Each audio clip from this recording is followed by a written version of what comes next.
Olá, amigos da Revolução Industrial Brasileira, tudo bem com vocês? Começando mais um Desenho de Notícias hoje, na quarta-feira, para comentar, afinal, o fim, que no fundo era esperado, dessa novelinha independentista, soberanista que nós vivemos nos últimos dias. Terá sido, no máximo, um curto capítulo de inspiração nacional que nós vimos nos últimos muitos anos.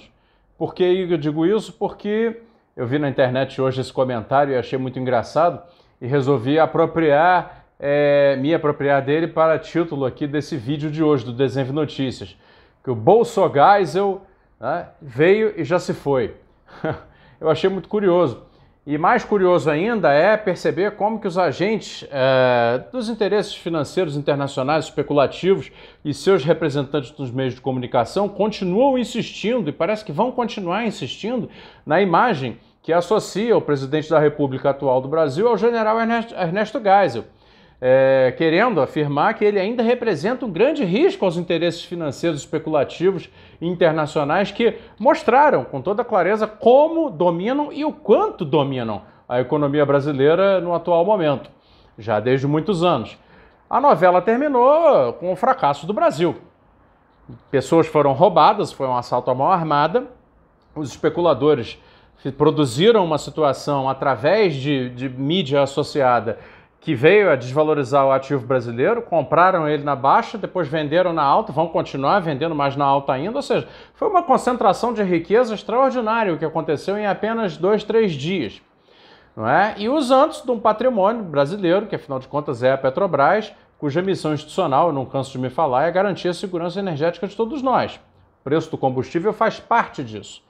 E aí, final da novelinha independentista foi o Bolsonaro indo ao Congresso Nacional ontem suavizar as expectativas do mercado financeiro com um pacote de privatizações, levando uma medida provisória para iniciar o processo de capitalização, que é como eles chamam o início de aportes de capital, para poder viabilizar depois com um projeto de lei a privatização da Eletrobras, e indicando também, vou deixar os links todos aqui embaixo para vocês poderem ler, já o envio de um projeto de lei novo para a privatização dos Correios.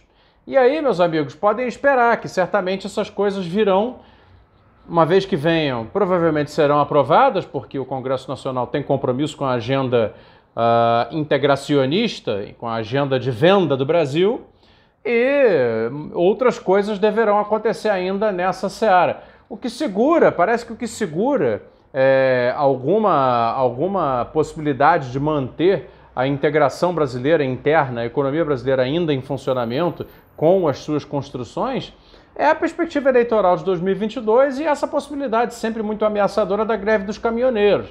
Mas como não adianta ter greve de eletricitário, não muda nada. Greve de carteiro não muda nada. Então lá vai a Eletrobras, lá vai os Correios. E aí eu vou deixar também um link aqui que eu fiz com uma reportagem que eu fiz sobre os riscos econômicos da privatização dos Correios, tá? Recomendo a leitura com o pessoal lá da Associação dos Funcionários da Empresa de Correios e Telégrafos do Brasil. Uma excelente entrevista que eu fiz com um camarada. Bom, e aí a expressão Bolsogeisel me soou muito engraçada, porque durante 2 dias nós pudemos até ter uma reavaliação, nos demos a chance de uma reavaliação. Será que então existe um Ernesto Geisel no atual presidente da República? E aí, antes que alguma pessoa menos bem informada me critique por estar aqui falando bem do general Ernesto Geisel, eu quero lembrar o seguinte: o general Ernesto Geisel, quando assume o Brasil em 1974, no meio da podrérrima ditadura militar, ele produz um ponto de inflexão. Ele leva o Brasil para uma nova conduta geopolítica e dentro do Brasil inicia um processo desenvolvimentista forte. Então vamos lá. O general Ernesto Geisel foi responsável por reatar as relações brasileiras com a República Popular da China, que já vinha se abrindo e precisava de parcerias comerciais para conseguir o que ela veio a conseguir agora, se industrializando, fazendo desenvolvimentismo, etc. Tá? E nós tínhamos vantagens a obter dessa parceria. Ele teve a sabedoria, a serenidade estratégica para colocar o interesse do Brasil em primeiro lugar e dizer não aos Estados Unidos e fazer, então, a reinauguração das relações diplomáticas do Brasil com a China. O general Ernesto Geisel reconheceu o governo de Angola, do Movimento pela Libertação de Angola, que havia passado por uma guerra civil e tinha vencido as forças apoiadas pelos Estados Unidos, não importando o fato de que o MPLA era alinhado ao bloco socialista de então. O general Ernesto Geisel assinou um tratado com a Alemanha para a instalação no Brasil da energia nuclear. O general Ernesto Geisel ainda fez outras coisas em relação à geopolítica, que talvez eu não me recorde aqui, mas a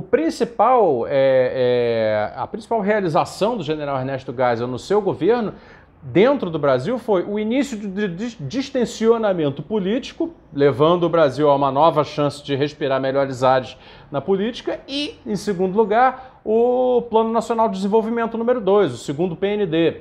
Esse PND veio a levar a economia brasileira a se estruturar muito bem para entrar no futuro.